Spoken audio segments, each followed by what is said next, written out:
Hey, what's up guys, venandr here and welcome back to another video. Today's video focuses on a serious topic which requires further reading.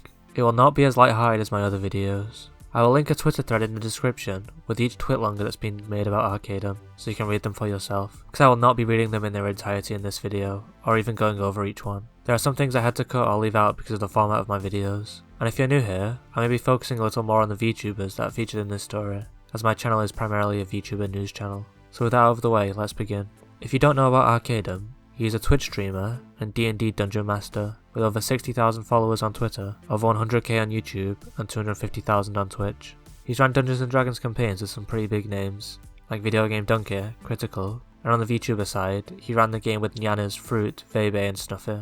And today, August 31st, 13 different creators have came out with twitlongers about Arcadum, with a whole host of different allegations. These allegations primarily show Arcadum being manipulative and gaslighting people, emotionally abusing people, as well as some unwanted sexual behaviour.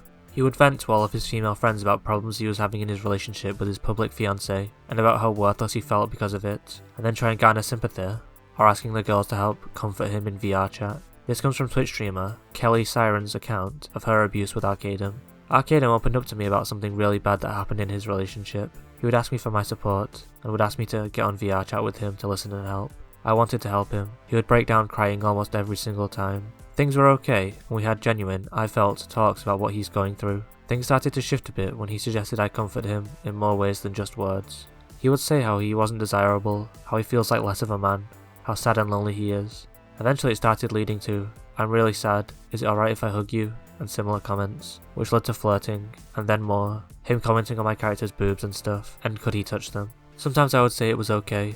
I found that if I was hesitant at all, he'd get really weird about it. He'd blame himself and wonder what was wrong with him. Eventually it meant if I were to get on VR chat to comfort him, it would most definitely lead to him asking me if I could make him feel better, in a sexual way. One day I mentioned off the bat I don't want anything sexual, that I just wanted to chill with him. It spiraled immediately into him being in disbelief, wondering why I'd even say that. It started getting to the point where he'd randomly ask me to make him feel better, or help him find sexual release. It never felt right, and he would constantly ask me to help him relax or feel good all of the time. He would say he understood, but then immediately the next day, or a couple of days later, he would ask again. I said yes sometimes, because I would just get tired of dealing with the constant asking. I was afraid he'd drop our friendship. I was afraid of him. Every time after he would say he was sorry, and ask if I really wanted it. This proves he knew he was harassing me. He would say it didn't seem like I was into it. I wish I had just told him no bluntly, instead of engaging. But it just didn't feel easy for me to confront him on it. I did not want to do stuff, and I told him I wasn't feeling it several times. He would always say okay and that he understood, but he would just keep asking at later times, checking to see if I wanted to. He also apparently asked to remove or banned all of the women he knew from one of his Discord servers, which might have been what brought these women together to talk about their situation with each other, helping them realise how deep this goes and how it's not just isolated with one person, but systematic with all the women Arcadum to do.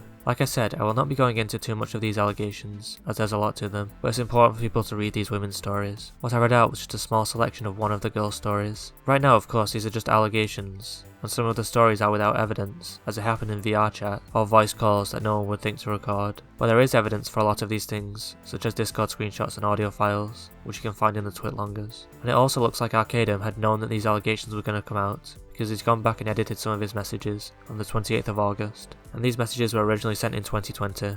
Tampering with evidence like this is extremely sketchy, and if Arcadum had nothing to hide, then it wouldn't make sense to do that. I find it really unlikely that 13 different people who are publicly associated and friends with someone would come out against them for no reason. It would not only risk their own reputations, but also their personal relationships going forward with everyone else. He seems like a terrible person, but there are of course two sides to each story. Arcadum tweeted this out about the situation. I will be addressing the events tomorrow on stream. Right now I am trying to find a place to set up so I can. Now I'm going to look at a few different people's reactions to this situation. People that knew Arcadum and were in his games. Snuffy tweeted out, "I wish I could put my feelings into words right now, but I just can't." Fruit tweeted, "It has been a lot to take in today, and I am disappointed." Ross, or Rubber Ninja, tweeted out, "Shocked about what I've read today about Arcadum. My heart goes out to everyone affected by this. Really disappointing." CC tweeted, "The fact that I'm seeing a lot of people try to downplay and ignore what Arcadum did to these women because they don't agree with how Momo described the situation as grooming is fucked up. You should be ashamed of yourselves." Lay Can't Play said, "I had my own issues with Arcadum trying to pressure me for sexual intimacy a long time ago. When I declined, he made it out like he was never going to do that again, but I was wrong. I feel stupid for openly trusting this person. My heart hurts for these girls." Well, that's it for this video. Thanks for watching.